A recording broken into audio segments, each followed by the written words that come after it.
오늘 하나님 말씀은 창세기 12장 1절에서 4절 말씀입니다. 여호와께서 아브라함에게 이르시되 너는 너의 고향과 친척과 아버지의 집을 떠나 내가 내게 보여줄 땅으로 가라.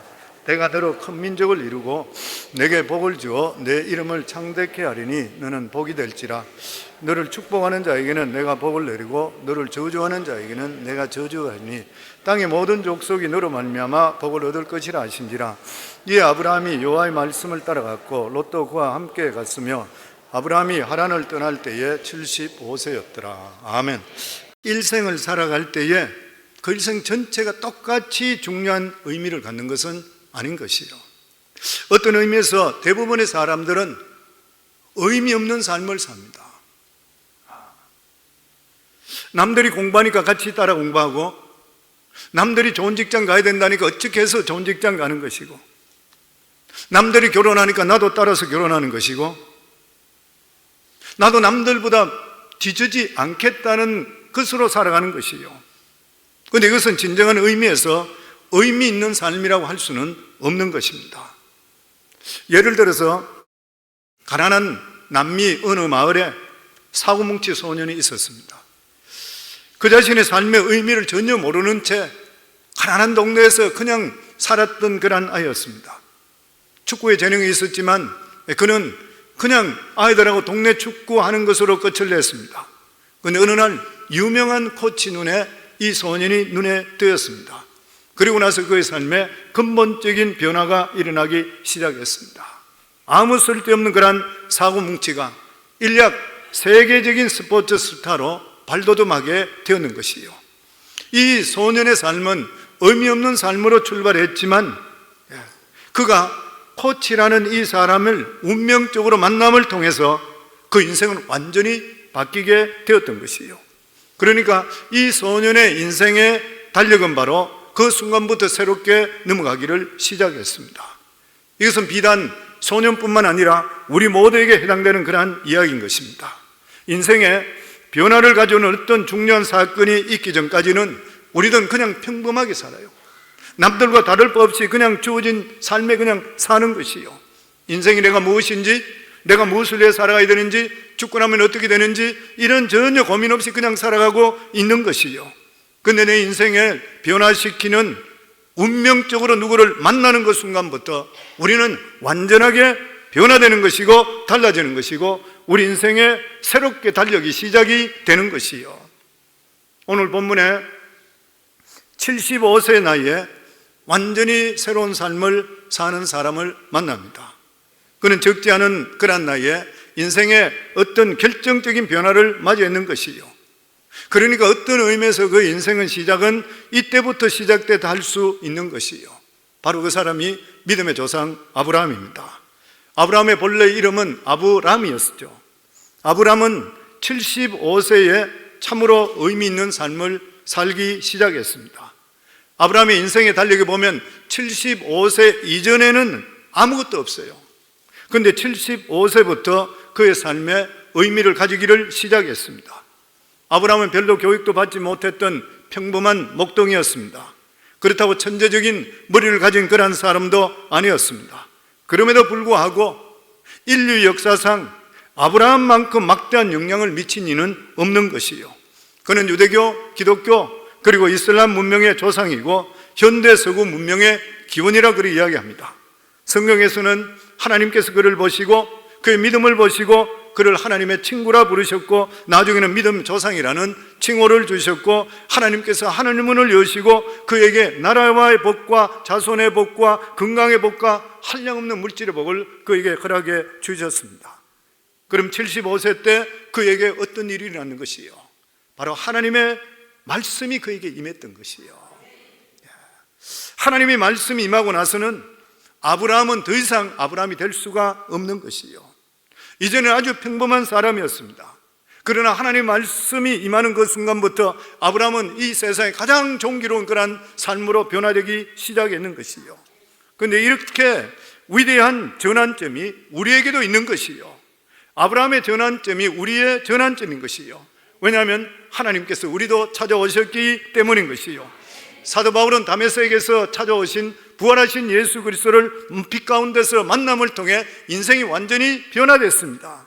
저 같은 자도 1989년 9월 17일 날 하나님의 빛 가운데 찾아오는 만남을 통해 인생이 변화되는 것이요, 하나님은 오늘도 살아계시고 지금도 우리를 찾아오시는 하나님이시요. 그래서 오늘 이 주시는 말씀 속에서 몇 가지 우리가 생각할 수 있는 것이 뭐냐면은, 첫 번째가 믿음의 주인은 누구시냐면 하나님이시다. 창세기 12장 1절에 보면 여호와께서 아브라함에게 이르시되 너는 너의 본토 친척 아비 집을 떠나 내가 내게 지시할 땅으로 가라. 아브라함을 보고 믿음의 조상이라 이야기합니다. 그런데 그 믿음이 아브라함에서 시작된 것이 아니라 믿음이 하나님으로부터 시작되었던 것이요, 아브라함이 믿음이 좋아서 하나님께 택한 것이 아니라는 것이요, 하나님께서 아브라함을 무조건적으로 선택했습니다. 그리고 하나님께서 아브라함을 찾아오시는 것이요, 우리들도 보면 하나님을 모르고 하나님을 예배드리지 않을 때 하나님께서 우리를 믿음의 사람으로 만들기 위해서 우리를 찾아오셨는 것이요, 그렇기 때문에 하나님의 우리에게 주신 은혜 중에 가장 큰 은혜가 뭐냐면 선택의 은혜인 것이요, 아브라함은 하나님께서 그를 먼저 찾아가셨습니다. 하나님은 항상 우리를 먼저 사랑하시고 먼저 찾아오시는 하나님이시요, 요한일서 4장 10절에 보면 사랑은 여기 있으니 우리가 하나님을 사랑한 것이 아니요 하나님이 우리를 사랑하사 우리를 죄를 속하기 위하여 화목 제물로 그 아들을 보내셨음이라. 우리가 하나님의 존재를 모를 때도 하나님은 우리와 함께 하셨습니다. 아멘. 저는 저 경험, 개인적인 경험에도 그래요. 많은 분들이 그렇게 간증해요.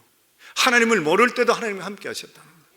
놀라운 사실은 우리가 그렇게도 방황하고 하나님을 부정하고 심지어는 하나님을 대적할 때도 하나님께서는 우리를 사랑하셨고 우리를 중요한 위기에서 지켜주셨는 것입니다.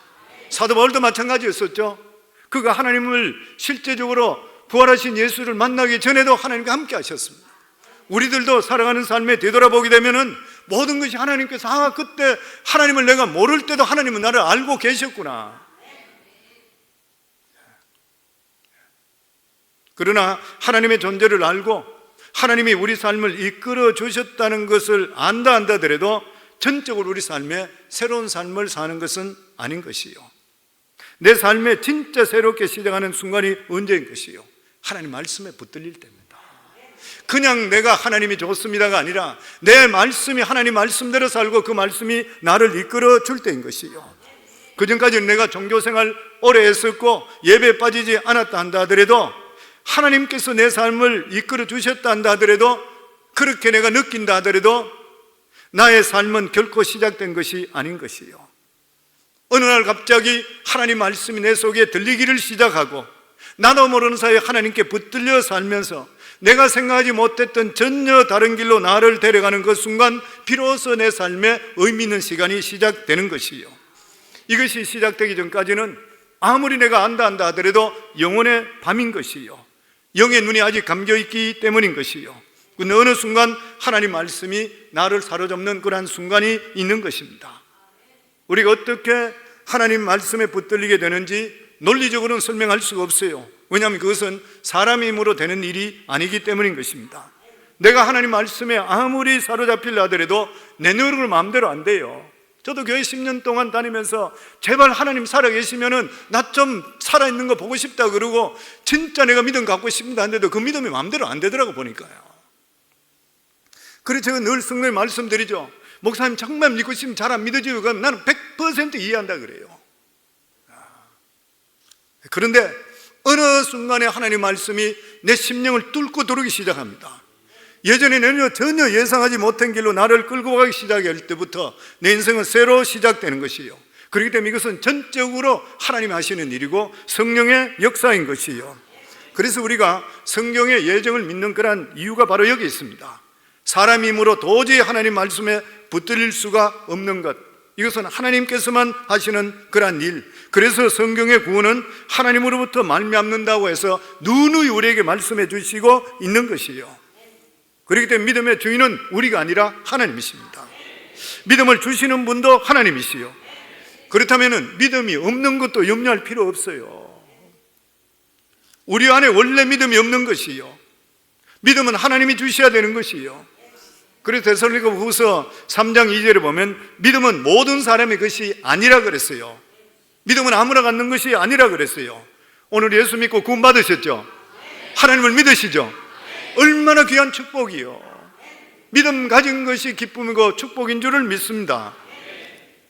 또한 이 말씀은 믿음의 대상은 인간이 아니라 하나님이라는 거예요. 인간은 신뢰할 대상, 믿음의 대상이 절대로 아니라는 것이요. 하나님만이 믿음의 대상이요, 신뢰의 대상이요, 예배의 대상인 것이요. 인간은 믿음의 대상이 아니라 사랑의 대상입니다. 하나님께서 우리를 택하신 것은 우리가 믿음이 있어서가 아니라 믿음의 사람으로 만들기 위해서 우리를 택해 주시는 것이요. 그래서 믿음은 선물인 것입니다. 에베소서 2장 8절에 보면 너희가 그 은혜를 인하여 믿음으로 말미암아 구원을 얻었나니 이것이 너희에게서 난 것이 아니요 하나님의 선물이라. 아멘. 그리고 우리가 구원받은 것도 창세전부터 하나님께 우리에게 주시는 절대적인 은혜인 것이요. 에베소서 1장 3절에 4절에 보면 찬송하리로다 하나님 곧 우리 주 예수 그리스도의 아버지께서 그리스도 안에서 하늘에 속한 모든 신령한 복을 우리에게 주시되 곧 창세전에 그리스도 안에서 우리를 택하사 우리로 사랑 안에서 그 앞에 거룩하고 흠이 없게 하시려고. 우리가 구원받고 싶다고 받는 것이 결코 아니라는 것이요, 절대적인 하나님의 예정과 은혜와 사랑인 것입니다. 이것을 깨닫게 될 때 하나님께 통회 자복하고 하나님 은혜에 감격하는 거예요. 나 같은 자, 어메이징 그레이스, 존 뉴턴 같은 자, 노예 상인이었던 그런 자, 자기가 구원받는 순간에 어떻게 나 같은 자를 구원해 주십니까? 어메이징 그레이스, 나 같은 자 구원해 주신 그 크신 하나님 은혜. 그래서 감격하는 것이에요. 보면 사랑하는 성도님들, 믿음의 주인은 하나님이신 줄 믿습니다. 우리 같은 자도 건져주시고 우리를 기억하시고 믿음 주신 하나님께 평생을 감사하기를 주의 이름으로 축원합니다. 그리고 하나님께서 아브라함을 부르시면서 아브라함에 명령하신 그 첫 번째가 뭐냐면은 믿음은 네가 지금 현재 가진 것들을 포기하고 따르라, 그렇게 말씀합니다. 1절 말씀에 다시 보면 여호와께서 아브라함에게 이르시되 너는 너희 고향과 친척과 아비집을 떠나 내가 내게 보여줄 땅으로 가라. 이게 첫 번째 명령인 것이요, 부름받은 사람에게 첫 번째 명령입니다. 고향을 포기하고 친척을 포기하고 지금까지 의지했던 혈육을 포기하라. 다시 말하면 신앙이란 지금까지 내가 누리면 살아온 이 세상의 모든 방식을 떠나서 하나님과 함께 새로운 인생의 항해를 시작하는 것이다. 우리는 기독교를 그냥 기독교적인 가르침, 기독교적인 생활을 신앙이라 생각하는 경우가 많습니다. 다시 말해서 기독교의 가르침을 거부하지 않고 기독교인들과 지속적으로 그냥 관계를 유지하는 것, 이것을 신앙이라 생각하는 경우가 많습니다. 물론 그런 부분이 없지는 않지만 어쩌면 그것은 기독교가 아닐런지도 모르는 것이요. 신앙이란 무엇입니까? 이 세상에 나에게 준 모든 혜택, 모든 자격, 모든 인간관계를 떠나는 것, 포기하는 것이 신앙인 것이요. 아브라함을 부르실 때 자기가 지금까지 기반으로 삼았던 것을 모두 다 내려놔라 그랬습니다. 지금까지 쌓아올린 생의 모든 기초를 버려버리고 하나님이 이끄신 대로 새로운 항해를 살아가는 삶, 세상에 붙들려 있는 이상은 절대로 새롭게 출발할 수 없기 때문인 것이요. 이 세상에 주는 것을 조금이라도 의지하게 될 때는 사람들이 어려움이 생기게 될 때 자기 학벌, 자기 머리, 그리고 자주 자기 인맥을 찾아가기 때문인 것이요. 머리로는 하나님을 믿지만 실제로 자기 능력을 믿는 것이요. 하나님께서 아브라함에게 말씀하신 것이 무엇입니까? 내가 이 세상에 붙들고 있는 것을 완전히 버리지 않는 이상은 절대로 너는 말씀에 의지해서 한 걸음도 나갈 수가 없다는 것이요. 모든 것을 버린다는 것은 어린아이와 같아지는 것이요. 어린아이는 자기 의사가 없이 부모가 이끄는 대로 가는 것입니다. 그래서 내 삶 속에 믿음으로 살기 위해서는 반드시 필요한 것이 하나님의 살아계심을 체험하셔야 돼요. 그래서 구원이라는 것은 어떤 개념이든지 사상이 아니라는 것이요, 말로서 글로서 결코 이해되지를 않는 것이요, 구원이라는 것은 체험할 수 있어야 되고 그 가치를 진짜 깨닫게 될 때에 다른 어떤 것도 포기할 수 있게 되는 것이요, 정말 예수님을 인격적으로 체험하게 된다면, 하나님의 살아계심을 확실히 알게 된다면 이 세상 모든 걸 내려놓을 수 있습니다. 사도 바울은 구원받아 예수 그리스도를 소유하게 되니까 자기가 그렇게 자랑했던 가문, 학문, 명예, 모든 것을 배설물같이 포기한다고 했습니다.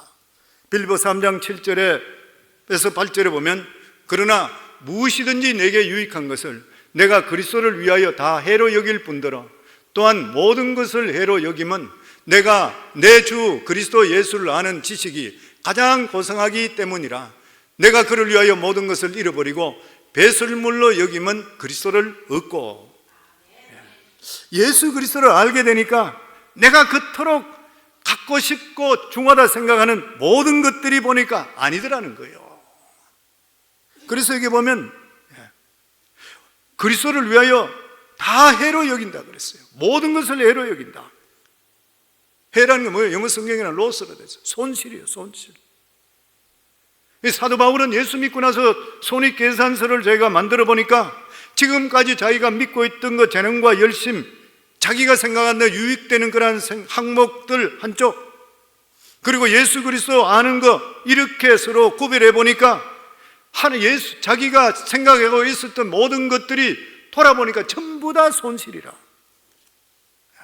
왜 사도 바울은 이것을 손실이라 그랬어요?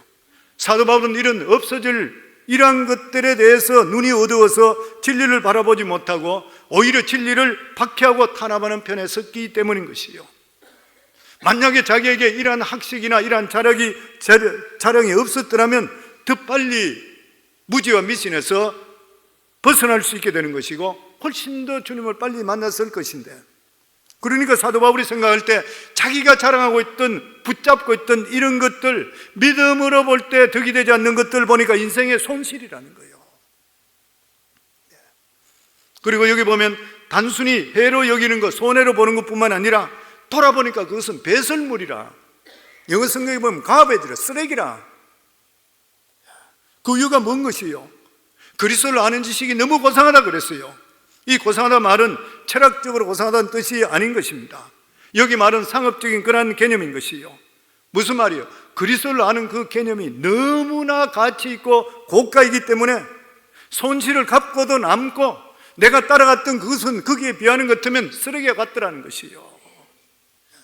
혈통으로는 유대인이요, 유대계 안에서 엘리트였던 그가 예수 그리스도를 만나지 않았다면 세계적인 납비가 될 수 있는데도 불구하고 자기가 그것을 돌아보니까 가베지였었다는 거예요. 그리스도가 누구기에 이것을 포기하고도 가베지라 생각할 수 있어요? 그리스도는 하나님의 본체이시기 때문인 것이에요. 인생의 가장 중요한 것이 뭐예요? 하나님 만나는 거잖아요. 하나님 만나는 것보다 더 큰 사건은 없는 것이에요. 그래서 인생의 방황은 하나님 만나면 끝이 나고, 신앙의 방황은 좋은 교회 만나면 끝이 난다는 것이 맞는 것이에요, 보면. 아멘. 하나님을 아는 것이 지식의 근본이고 하나님을 아는 것이 지혜의 근본이라 그랬어요. 내가 아무리 지식이 있고 지혜 있다 하더라도 하나님 모르면 그것은 진짜 무지한자인 거예요. 뭐예요? 아무리 많은 학식을 가지고 있고 지식을 가지고 있고 수많은 학위를 가지고 있다 한다 하더라도 자기 인생이 무엇인지, 내가 인생을 어떻게 살아야 되는지, 그리고 죽고 나면 어떻게 되는지 모른다 그러면 인생의 근본도 모르는 것이요. 그런데 하나님께서 선물로 예수 그리스도를 우리에게 주시는 것이요, 예수 그리스도를 가졌다는 것이 무엇이에요? 예수 그리스도 안에 하나님의 비밀과 능력과 축복이 다 들어있는 것이요. 다시 말하면 그리스도를 안다고 하는 것은 이 세상의 모든 것을 갖는 것보다 더 유익되는 것이요.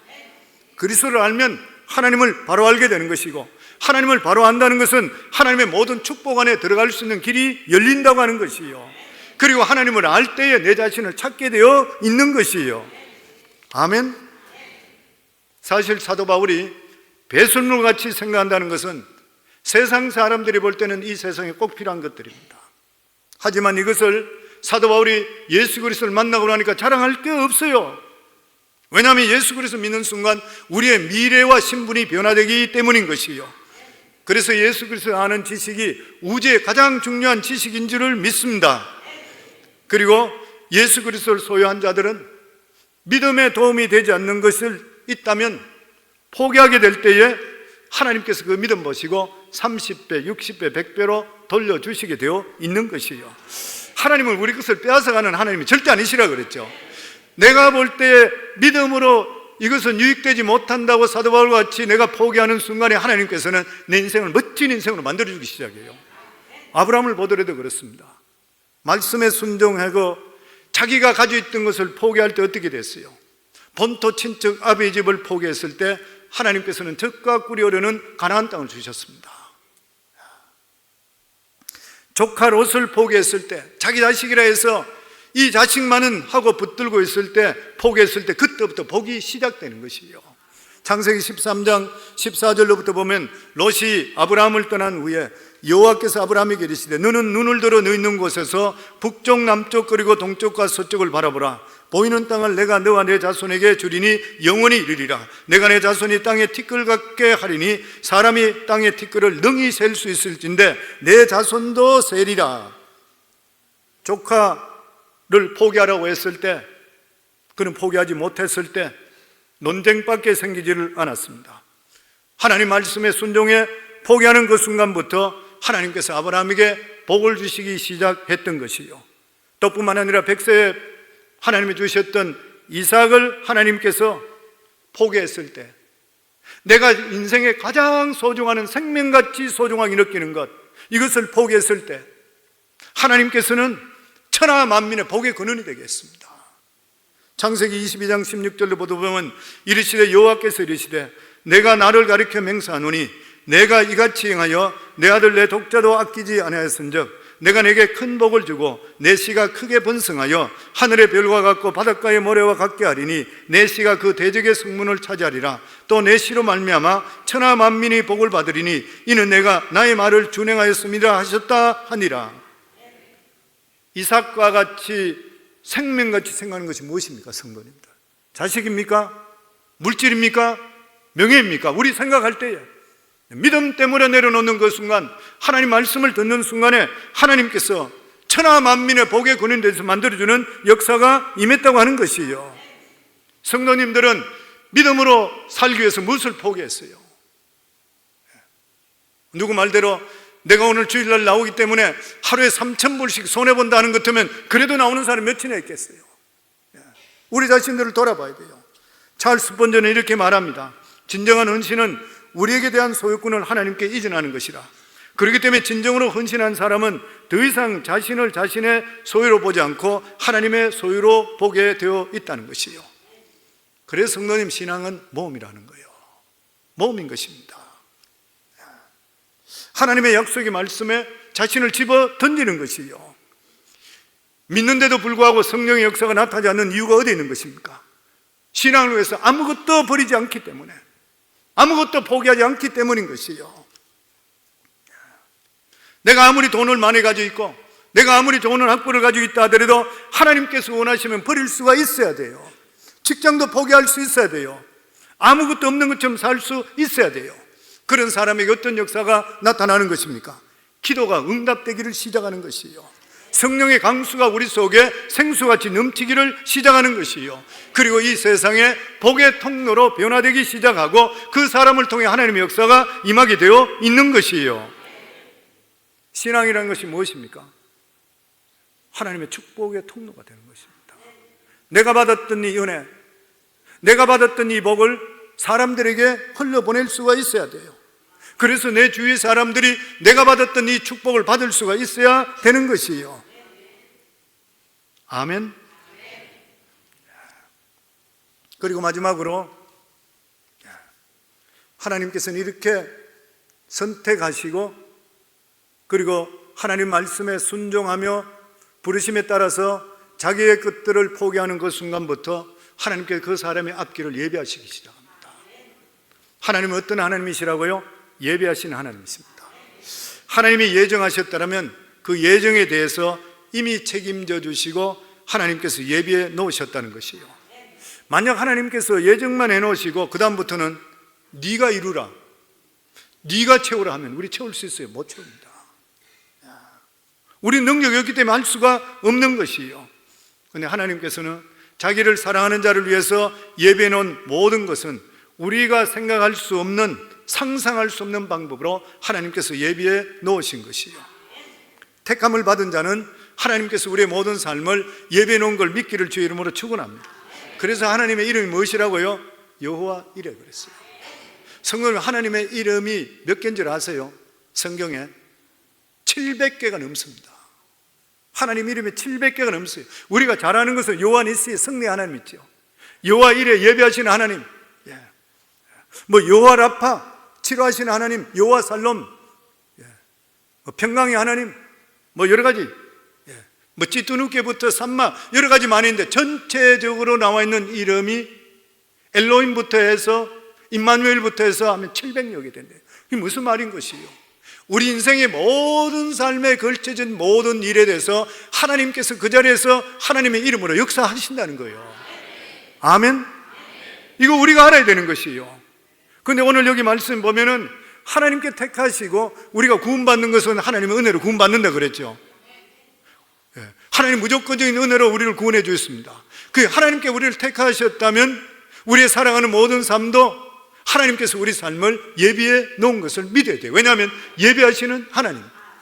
성경을 보면 인간을 짓기 전에 인간을 지으시고 나서 에덴 동산을 만들었습니까? 아니잖아요. 하나님께서는 인간이 살 수 있는 에덴 동산을 다 만드시고 인간을 지었습니다. 하나님은 모든 것을 예비하시는 하나님이시에요. 좋은 부모는 아기를 낳기 전에 다 준비해놔요. 우리는 우연히 태어난 것이 아니라 천지 만물이 만들어지기 전에 창세전에 우리를 보셨다 그랬습니다. 택하셨다는 것이요. 부모가 우연히 우리를 낳은 것이 아니라 하나님께서 우리를 계획하셨다는 것, 이게 굉장히 중요한 일인 것이요. 뿐만 아니라 구원도 예비하셨습니다. 창세전에 아담과 하와가 타락할 때 하나님께서는 자유의사를 주기 때문에 타락할 수 있다는 것을 아시고 구원을 예비해 놓으신 것이요. 에베소서 1장 4절에 5절에 보면 곧 창세전에 그리스도 안에서 우리를 택하사 우리로 사랑 안에서 그 앞에 거룩하고 흠이 없게 하시라고 그 기쁘신 뜻대로 우리를 예정하사 예수 그리스도로 말미암아 자기 아들이 되게 하셨으니 천국과 지옥도 예비해 놨습니다. 요한복음 14장 1절로부터 보면 너희는 마음에 근심하지 말라 하나님을 믿으니 또 나를 믿어라. 우리 같이 한번 읽도록 하겠습니다. 너희는 마음에 근심하지 말라 하나님 믿으니 또 나를 믿어라. 내 아버지 집에 거할 곳이 많도다. 그렇지 않으면 너희에게 일렀으리라. 내가 너희를 위하여 거처를 예비하러 가노니 가서 너희를 위하여 거처를 예비하면 내가 다시 와서 너희를 내게 영접하여 나 있는 곳에 있게 하리라. 거처가 예비되면 주님은 우리 거처를 예비하시는 줄 믿습니다. 영원한 것도 예비되어 있는 것이에요. 걱정 근심하지 말아야 되는 것이에요. 하나님은 예비하시는 하나님이십니다. 우리의 모든 필요를 다 알고 계시는 하나님이시요. 하나님께서 예비하실 때 그 예비한 것은 우리가 기절할 정도로 놀란 것을 예비하셔요. 이스라엘 백성들이 출애굽할 때에 홍해수가 갈라지는 건 누가 알았겠어요? 기절할 일이잖아요, 보면. 아멘. 인간의 지혜와 능력으로서 도저히 따라갈 수가 없는 것이에요. 스우르 광야에서 물이 서서 먹지 못하게 될 때 모세가 기도했더니만 연못가에 나무를 꺾어서 던지게 될 때에 선물이 단물로 변화되었어요. 홍해수 밑에 길이 깔린 것을 이스라엘 백성 눈에는 볼 수가 없었던 것이에요. 선물을 먹으면 죽을 줄 알았더니만 나무가지를 꺾어 던지게 되니까 단물을 댄지 누가 알 수가 있는 것이에요. 그런데 하나님께서 언제 예비된 것을 보여주시는 것입니까? 부르짖고 기도하라 그랬습니다. 하나님의 택한 백성은 하나님께서 예비하시는데 이 예비하신 것을 언제 보여주시냐? 부르짖고 기도하라 그랬어요. 출애굽기 2장 23절에 보면 여러 해 동안에 애굽 왕은 죽었고 이스라엘 자손은 고된 노동으로 말미암아 탄식하며 부르짖으니 그 고된 노동으로 말미암아 부르짖는 소리가 하나님께 상달된지라. 출애굽기 14장 15절에 보면 여호와께서 모세에게 이르시되 너는 어찌하여 내게 부르짖느냐? 이스라엘 자손에게 명령하여 앞으로 나가게 하시고. 마라의 선물도 보면 출애굽기 15장 25절에 모세가 여호와께 부르짖었더니 여호와께서 그에게 한 나무를 가르치시니 그가 물에 던짐에 물이 달아졌더라. 그렇기 때문에 성도님들, 탄식하고 원망하는 시간에 기도하시기를 주의 이름으로 축원합니다. 남편에게 잔소리하지 마시고 아내들은 기도하셔야 돼요. 우리 성도님께 늘 말씀드리는 게 뭐예요? 부인들이 일 안 하시고 집에 계시는 분들은 기도가 풀타임이 돼야 돼요. 기도가 풀타임이 돼야 돼요. 기도하면 하나님의 손이 임하게 되어 있는 것이에요. 아멘. 무엇을 먹을까 탄식할 때 하나님께서는 만나 메추라기를 예비해 놨습니다. 이스라엘 백성들이 고기가 먹고 싶다고 했을 때에 우리가 지금 여기까지 와서 고기를 먹지 못해 빌빌거린다 그러면서 고기를 달라 했을 때 하나님께서 냄새가 날 정도로 한 달 동안 주시겠다 그랬어요. 그러니까 모세가 이야기합니다. 하나님, 그것이 어떻게 가능합니까? 우리가 몰고 있는 소떼와 양떼, 아니 바닷가에 고기를 다 잡는다 하더라도 이 300만의 사람들을 한 달 동안 어떻게 먹일 수가 있습니까? 그랬잖아요. 그럴 때 하나님께서 뭐라 그랬어요? 민수기 11장 23절에 보면 여호와의 손이 짧아졌더냐? 천지 창조하시고 없는 걸 있게 하신 하나님이 내 손이 안 된다 그러더냐? 짧아졌느냐? 하나님은 능치 못하시 없어진 하나님이신 것이요. 하나님께서는 만나를 주실 때도 무려 40년 동안 주었습니다. 하나님은 조금 도와주시다가 안 도와주실 거를 걱정하지 않기를 주의 이름으로 축원합니다. 하나님은 영원 단위로 축복하시는 하나님이시요. 하나님께 충성하시면 영원히 도움받을 줄을 믿습니다. 왜냐하면 하나님은 어제나 오늘이나 영원토록 동일하신 하나님이시기 때문인 것이요. 옛날에 도왔다면 오늘도 도와주실 줄을 믿습니다. 아멘. 빌립보 4장 19절에 보면 나의 하나님이 그리스도 예수 안에서 영광 가운데 그 풍성한 대로 너희 모든 설 것을 채우시리라. 우리 할 일이 무엇인 것이요? 기도하는 일인 것이요. 항상 우리가 기도할 때 하나님께서는 우리 기도를 응답하시는 하나님이십니다. 예레미야 33장 3절에 보면 너는 내게 부르짖어 내가 내게 응답하겠고 내가 알지 못하는 크고 은밀한 일을 내게 보이리니. 인생 살아갈 때 길이 막혔습니까? 예수님께 기도하기를 바랍니다. 요한복음 14장 6절에 예수께 이르시되 내가 곧 길이라. 막히는 길을 열게 하시는 분이 바로 하나님이신 예수 그리스도인 것이에요. 홍해 밑에 대로가 있는 줄을 누가 알아요? 근데 하나님께 기도했더니만 길이 열리게 되었다고 하는 것이에요. 기도하면 길이 열릴 줄을 믿습니다. 기도에 대한 이야기하면 한도 없이 많이 있죠. 제가 10시 45분 예배 때 하고 그냥 간단하게 예전에 이야기 드렸던 하나님의 전화번호에 대한 이야기 드려요. 어느 매력적인 자매가 노만 빈센트 필 박사를 찾아왔어요. 그녀는 온갖 문제에 직면했을 때마다 하나님께서 이 모양 저 모양으로 자기를 도와줬다고 간증했습니다. 그런데 그녀는 이 소아마비를 앓고 다리를 절고 있었습니다. 그럼에도 불구하고 얼굴이 그렇게 밝을 수 없어요. 불굴의 정신이 확고하게 자리 잡혔습니다. 그래서 이 노만 빈센트 필 박사가 미국의 정신적인 지도자잖아요. 이 사람이 존경하는 말투로 물어보기를 온갖 장애 가운데 승리를 삶을 살 수 있는 비결이 무엇입니까? 그러니까 이 소녀가 그렇게 이야기했습니다. 제가 하나님의 전화번호를 알고 있기 때문입니다. 저는 언제든지 전화 걸 수 있고 하나님의 전화는 통화 중일 때가 없습니다.